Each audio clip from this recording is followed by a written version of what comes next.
The Honorable Trade Negotiating Committee, fellow civil society organizations with representatives, ladies and gentlemen. The UPOP 1991 will facilitate biopiracy of genetic resources.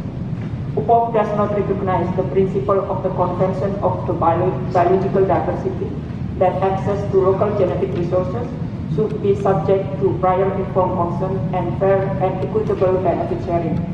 UPOP recognizes PVP protection for variety developed by misappropriating local genetic resources. Further, UPOP 91 competes with the CBD and effort in the international forum, where Indonesia has been advocate for the right to require intellectual property law that disclosure of origin, proof of PIC, and benefit sharing. We want to produce our own seed that suitable and to local situation and very more independent. Farmers in East Java that grow soybean are also struggling because the price of local soybean are higher than import soybean. That makes the market and tempe industry prefer to buy imported soybean that are cheaper. All the seeds sold in shop were becoming more and more expensive for local farmers. The worst of it was that the majority of seeds could not be reproduced.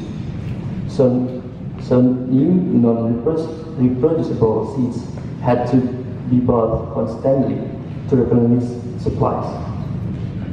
This resulted in the farmers becoming economically dependent on the seeds producers. The situation continues to this day.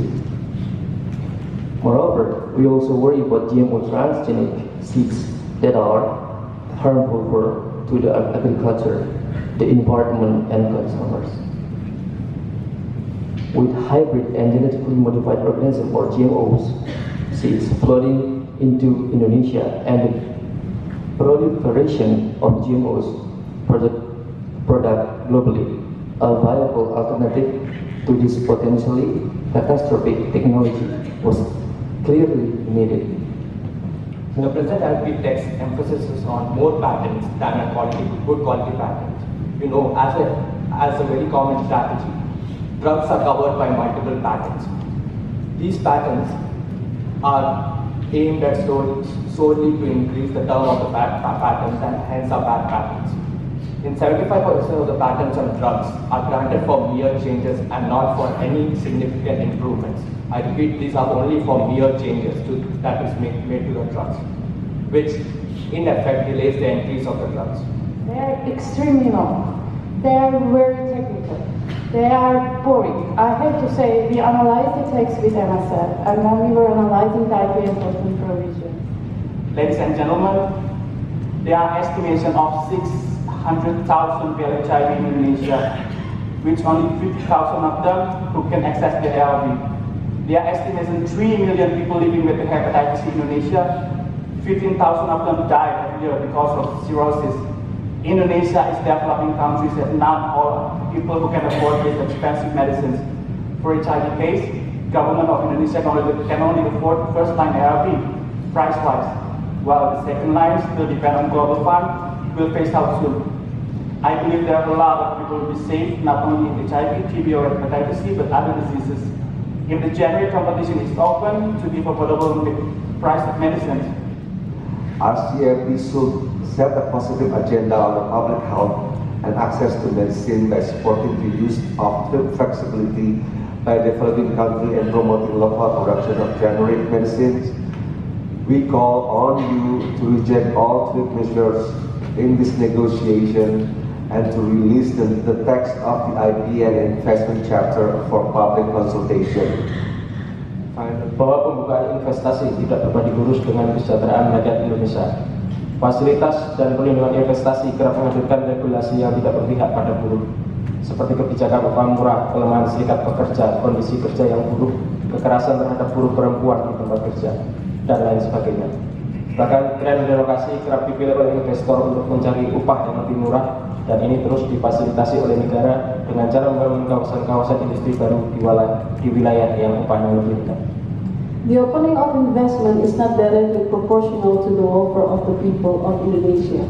Investment facilities, investment protections often present regulations that do not favor workers, such as low-wage policies, weakening unions, poor working conditions, violence against women workers in the workplace, and so forth.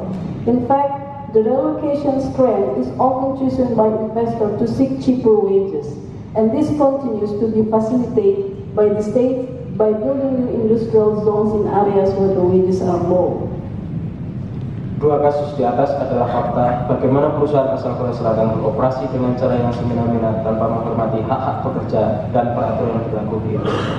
The two cases above are the facts of how South Korean companies operate without respecting worker rights and the applicable regulations in Indonesia. Bali targeted as a mass and industrialist tourism, shifting from the culture and community management tourism. As the result, the investor easily owned Balinese and property, massive expansion and exploitation of living space in Bali.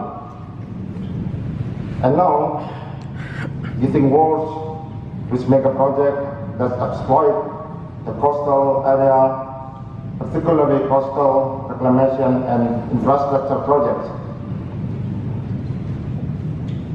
Land grab, people lose their livelihood, our food, and threaten water crisis, ecological disaster, and people must pay too expensive for the essential public services. So in fisheries sector, RCEP negotiation will liberalize capture fisheries service. Based on this, big vessel of RCEP countries will catch fish in Indonesia Sea. This ship will exploit Indonesia fisheries resources. At the same time, 8 million of traditional fisher folk who depend on fisheries resources must compete with large fishing vessels of RCEP countries. RCEP will make Israel with foreign investment on coastal and small islands, especially the marine tourism sector.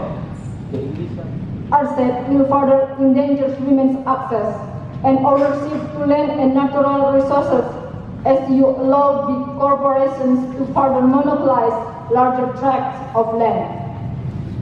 Through UPLV 91, you will allow agro-TNCs to have full control of seeds, meanwhile criminalizing women farmers who practice seed saving. RCEP will also further allow the land grabbing of ancestral domains of our national minority.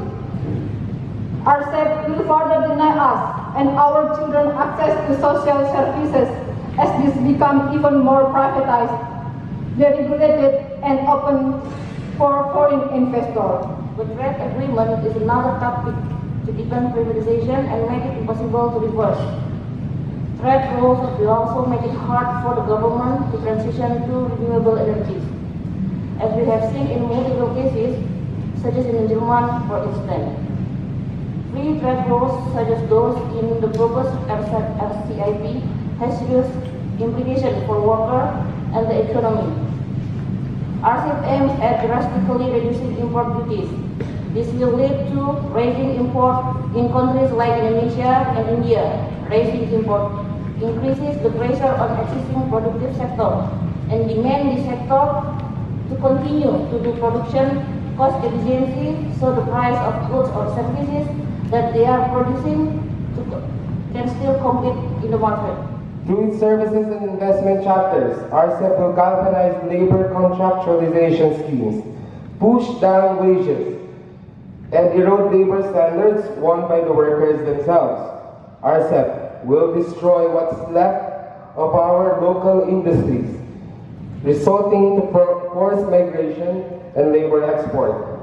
In this same chapter, corporations would wield the power to sue our governments in investor-state dispute settlement tribunals, question laws that promote people's welfare, and when they win, reap billions from people's taxes.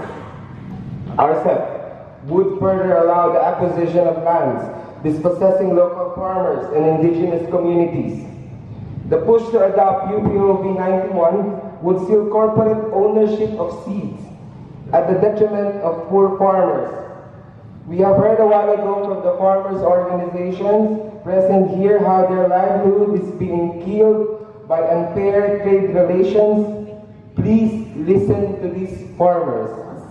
At the outset, I'd like to state that the international debate about e-commerce is really a debate about data and the digital economy. It's not simply about e-commerce. Data is now restructuring entire economies. It is changing supply chains, not only globally but also at the national level. Amazon, for instance, can procure directly from farmers in many RCEP countries. So while it is creating disintermediation, it is also creating new forms of intermediation. Now farmers have to negotiate with Amazon. Monsanto Bayer is now a data company. So we see that every sector, whether it is agriculture, whether it is finance, healthcare, is being now restructured, is being digitized because of data. And this is only because data provides incredible levels of efficiency. And hence, data is an economic resource because it brings efficiency to production and distribution. Whenever we go online, I would assume that many of us are on, almost all of us are on social media. We are on Facebook, we are on Twitter, we are on Google, we are on WhatsApp. And yet, we have so much data that we provide them, and yet is it us who control the data? Or is it these companies which are not even based in the ASEAN countries who have control of this data? And the last speaker is Ms. Susanna from People's Health Movement.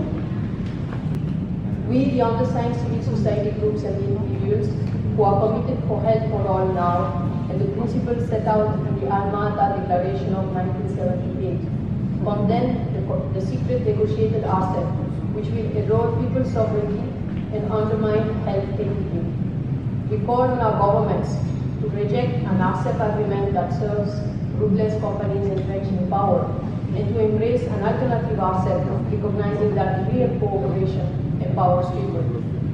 We reject the neoliberal framework of free trade and investment model of RCEP because it will further accelerate the race to the bottom. We deny the people our right to determine the policies that govern our lives and our health.